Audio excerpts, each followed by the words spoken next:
आणि समाजातील उपस्थित सर्व नागरिकांना सामाजिक कार्यकर्ते अजमभाई आतार यांचा मनपूर्वक नमस्कार।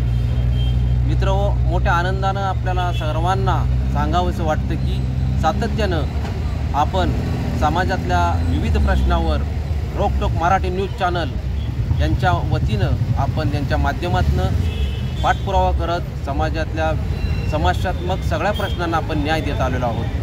मित्रहो, रोकटोक मराठी न्यूज चॅनलचे संपादक शौकतभाई शेख आणि उपसंपादक दिलीप वाघमारे पत्रकार यांनी सातत्यानं समाजातल्या विविध प्रश्नावर आवाज उठवून न्याय दिलेला आहे।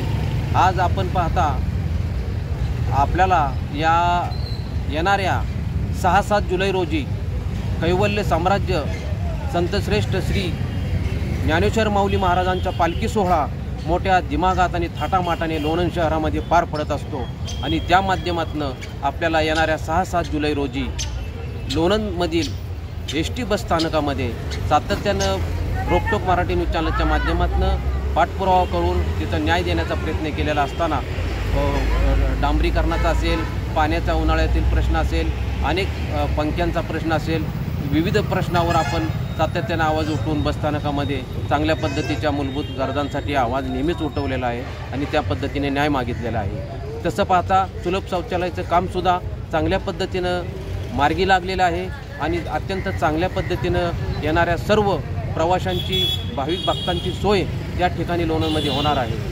आम्हाला असं वाटतं, जर आता सुलभ शौचालयाचं काम अंतिम टप्प्यामध्ये मार्गी लागले असेल तर येणाऱ्या ह्या 6-7 जुलै रोजी संतश्रेष्ठ कैवल्य साम्राज्य ज्ञानेश्वर महाराज पालखी सोहळ्यामध्ये सर्वांची सुलभ शौचालयाच्या माध्यमातून चांगल्या पद्धतीनं सेवा घडावी आणि त्या ठिकाणी मूलभूत गरजांचा प्रश्न मिटावा, स्वच्छतेचा प्रश्न मिटावा आणि फ्री करण्यात यावं। आणि त्या दृष्टिकोनातनं आम्ही सातारा जिल्हा डेपो मॅनेजर आणि खंडाळ्याचे पारगाव डेपो मॅनेजर यांच्याशी आमचे प्रतिनिधी दिलीप वाघमारे यांनी वेळोवेळी त्यांच्याशी संपर्क साधून त्यांच्या कानावर घातलेला आहे की आम्हाला लवकरात लवकर सुलभ शौचालय जर पालखी सोहळ्यामध्ये वापरण्यास दिलं तर सर्व भाविक भक्तांची, प्रवाशांची, नागरिकांची चांगल्या पद्धतीनं सोय होईल, कोणत्याही पद्धतीची कुठली गैरसोय होणार नाही आणि भाविक भक्त मोठ्या मनानं, आनंदानं, उत्साहानं या सेवेचा लाभ घेतील। म्हणून सुलभ शौचालय चांगल्या पद्धतीनं पालखी सोहळ्यामध्ये सोयीच्या माध्यमातून मोकळं करावं आणि वापरण्यास द्यावं अशी नागरिकांची मागणी आहे, इच्छा आहे।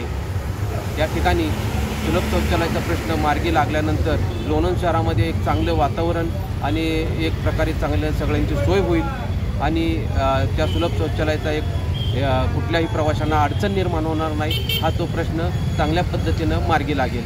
एवढं बोलून या ठिकाणी मी थांबतो। जय हिंद, जय महाराष्ट्र, नमस्कार।